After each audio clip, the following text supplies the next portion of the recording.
Hello everyone, आप सभी का गोइलर क्लासेस में मैं स्वागत करती हूँ। तो आज जैसे कि आपका पता है आरएएस का जो नोटिफिकेशन फाइनल आ चुका है, तो तैयारी करना स्टार्ट कर दे। इसी के लिए आरएएस की आपकी जो एग्ज़ाम है अच्छे से हो, हम इसके लिए इनिशिएटिव लेके आए हैं आपके लिए, जो कि 5 क्वेश्चन अ डे, जो कि और भी चीज़ें यहाँ पे इस प्लेटफॉर्म पे आपको मिलेगा। उसके लिए अगर आप चैनल पे नए हैं तो सब्सक्राइब कर देंगे और बेल आइकन जरूर दबा देंगे कि जो भी आपके हमारे द्वारा जो भी आपको आरएएस के रिलेटेड आए तो आपको वो नोटिफिकेशन मिल जाए। तो आज हम क्वेश्चन करेंगे इकोनॉमी से। क्वेश्चन मैं लेके आई हूँ, इकोनॉमी के हम क्वेश्चंस करेंगे। तो चलिए, वेरी फर्स्ट क्वेश्चन आपकी स्क्रीन पे है, Which one of the following is not a function of Finance Commission in India? तो इसमें से निम्नलिखित में से कौन सा भारत में वित्त आयोग का कार्य नहीं है? तो कौन से ऑप्शन है हमारे पास? Devaluation of income tax, devaluation of excise duty, award of grant in aid, and fourth option है डीवैल्यूएशन ऑफ ट्रेड टैक्स। तो मैं आपको बताऊं, जो फिलहाल जो हमारे फाइनेंस मिनिस्टर हैं वो क्या है? एनके सिंह। 15 फाइनेंस कमीशन है, ये 5 साल के लिए आता है। जो लास्ट हमारा जो 15 फाइनेंस कमीशन वो 5 साल ना हो के 6 सालों के लिए आया है। इसकी डिटेल वीडियो भी हमारे जो हैं यूट्यूब पे हैं, वो आप वॉच कर सकते हैं। तो इसका आंसर स्टूडेंट होता है डीवैल्यूएशन ऑफ ट्रेड टैक्स। मतलब जो फाइनेंस कमीशन है वो क्या करती हैं, सेंटर और स्टेट में कितने फंड्स को एलोकेट करना है, ये इनकी ड्यूटी होती है और ये एलोकेट करती हैं और फंड्स भी देती हैं, स्पेशल ग्रांट्स भी देती हैं। इन सब जो काम होता है वो जो है फाइनेंस कमीशन, और जो फिलहाल जो चल रहे हैं 15 फाइनेंस कमीशन और जिनके जो चेयरमैन हैं वो हैं एनके सिंह, राइट। चलिए नेक्स्ट क्वेश्चन पे मूव करते हैं। The recommendation of Kelkar task force is associated with. बहुत सारी कमेटी आई हैं, बहुत सारी उन्होंने रिकमेंडेशन किया है, जैसे कि टैक्स में देखें झा कमेटी, राखी कमेटी, राइट। ये सारी कमेटी आई हैं जो कि आपको पता होना चाहिए।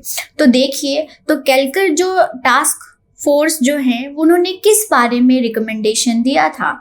तो हमारे पास बैंकिंग के लिए दिया, टैक्स के लिए दिया, फॉरेन इन्वेस्टमेंट के लिए दिया या बिजनेस के लिए दिया। तो जो कैलकर हैं उन्होंने टैक्स के लिए दिया था। यहाँ पे आपकी स्क्रीन पे है इसका एक्सप्लेनेशन।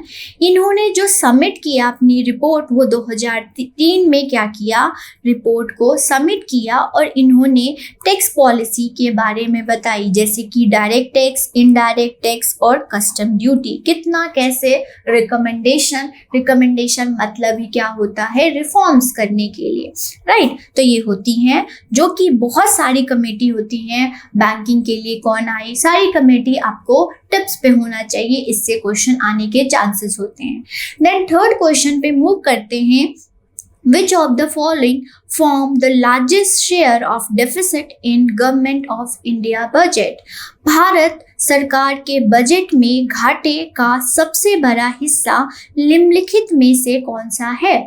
तो आपको पता होना चाहिए डेफिसिट। बहुत सारे डेफिसिट होते हैं, जैसे कि फिस्कल डेफिसिट हो गया, प्राइमरी डेफिसिट हो गया, रेवेन्यू डेफिसिट हो गया, इफेक्टिव डेफिसिट हो गया और मोनेटाइज डेफिसिट हो गया। ये सारे डेफिसिट होते हैं। अब डेफिसिट वर्ड क्या होता है? जब गवर्नमेंट की एक्सपेंडिचर ज़्यादा हो जाता है रेवेन्यू से तो उसको हम डेफिसिट बोलते हैं, घाटा बोलते हैं।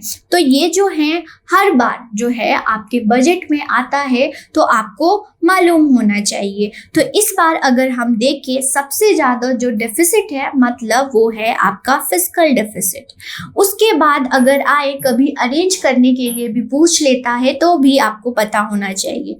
रेवेन्यू डेफिसिट 2.9 और प्राइमरी डेफिसिट आपका 2.3। तो ये आप देखेंगे हर बार बजट में, ये बजट से जो है स्क्रीनशॉट लिया गया है, राइट। तो ये होते हैं। इसकी एक्सप्लेन जो है ये होता क्या है, प्राइमरी डेफिसिट होता है वो फिस्कल डेफिसिट जिसमें इंटरेस्ट पेमेंट एक्सक्लूड होती हैं। रेवेन्यू डेफिसिट जब गवर्नमेंट की डेली का खर्चा ज़्यादा हो जाता है डेली से रिसिप्ट्स के, तो उसको हम रेवेन्यू डेफिसिट बोलते हैं।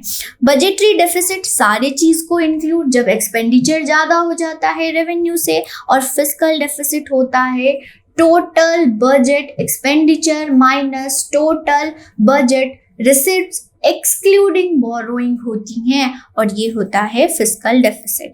आगे चलते हैं, आगे क्वेश्चन पे मूव करते हैं। The Hindu rate of growth refer to growth rate of Hindu विकास दर का तात्पर्य किसके विकास दर से है?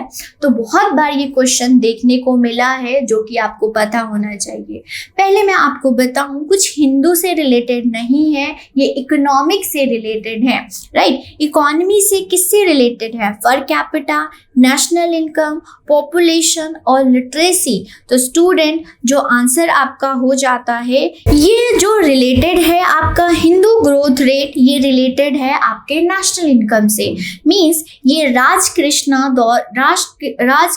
जी के द्वारा क्या हुआ, ये वर्ड कॉइन किया गया, लाया गया कब? 1981 में। ऐसा क्यों? क्योंकि 1950 और 1980 के दौरान जो हमारी ग्रोथ रेट हो रही थी वो सिर्फ 3.5% हो रही थी। तो इस सिनेरियो को देखते हुए राजकृष्णा जी ने इस चीज को क्या बोल दिया? Hindu growth rate, right. और ये हिंदू से नहीं, ये इकोनॉमी से रिलेटेड है। इकोनॉमी क्या? आपकी नेशनल इनकम, राइट। ये है नेशनल इनकम से रिलेटेड। आगे नेक्स्ट क्वेश्चन, लास्ट की आज का जो लास्ट का क्वेश्चन है वो क्वेश्चन नंबर 5।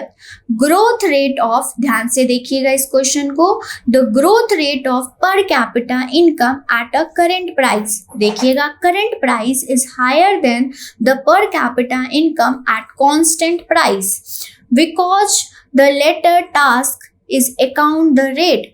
तो यहाँ पे क्या बोले हैं कि करंट क्या है यहाँ पे 2023, और जो है कांस्टेंट क्या है कि 2011-12, राइट। जो एक लिया जाता है जिसको बेस प्राइस बोला जाता है, राइट, बेस प्राइस। तो इसका क्या बोल रहे हैं कि 2023 में 2011-12 से प्राइस इंक्रीज हो गया है, राइट। तो ये क्या हो गया है? इंक्रीज हो गया है। तो इसको क्या बोलेंगे? ग्रोथ ऑफ पॉपुलेशन बोलेंगे, इंक्रीज इन प्राइस लेवल बोलेंगे, ग्रोथ ऑफ मनी सप्लाई बोलेंगे, या इंक्रीज इन वेज रेट बोलेंगे। तो अगर पर कैपिटा इनकम जो है कांस्टेंट जो है उससे क्या हो गया है? इंक्रीज हो गया है करंट प्राइस का, तो ये क्या होगा आंसर? पर कैपिटा जो है आपका इंक्रीज हो गया है, मतलब प्राइस इंक्रीज हो गया, तो इंक्रीज इन प्राइस। अब पर कैपिटा इनकम होता क्या है? पर कैपिटा इनकम जो होता है कि किसी भी कंट्री की पर पर्सन की इनकम कितनी है, पहले जीडीपी पे कैलकुलेट होता था, बट रियल सिनेरियो नहीं पता चल पाता था कि क्या है किसी भी कंट्री की पर पर्सन की कितनी इनकम है, पर पर्सन की स्टैंडर्ड ऑफ लिविंग क्या है। तो पर कैपिटा इनकम कैलकुलेशन लाई गई। इसका फॉर्मूला याद रखिएगा, national income upon total population, मतलब किसी भी जो लोग रह रहे हैं उनकी एक इंडिविजुअल की इनकम कितनी है, और इसी से क्या पता चलता है? कंट्री की स्टैंडर्ड ऑफ लिविंग, राइट। तो ऐसे और भी जो इंफॉर्मेशन है आपको हमारे टेलीग्राम चैनल पे पता चलता रहता है, तो हमारे टेलीग्राम चैनल को जरूर ज्वाइन करें। सारी इंफॉर्मेशन आपको यहाँ पे पहुँचाया जाएगा। आज के लिए थैंक यू। नेक्स्ट लेक्चर में मिलेंगे नए क्वेश्चन के साथ। धन्यवाद।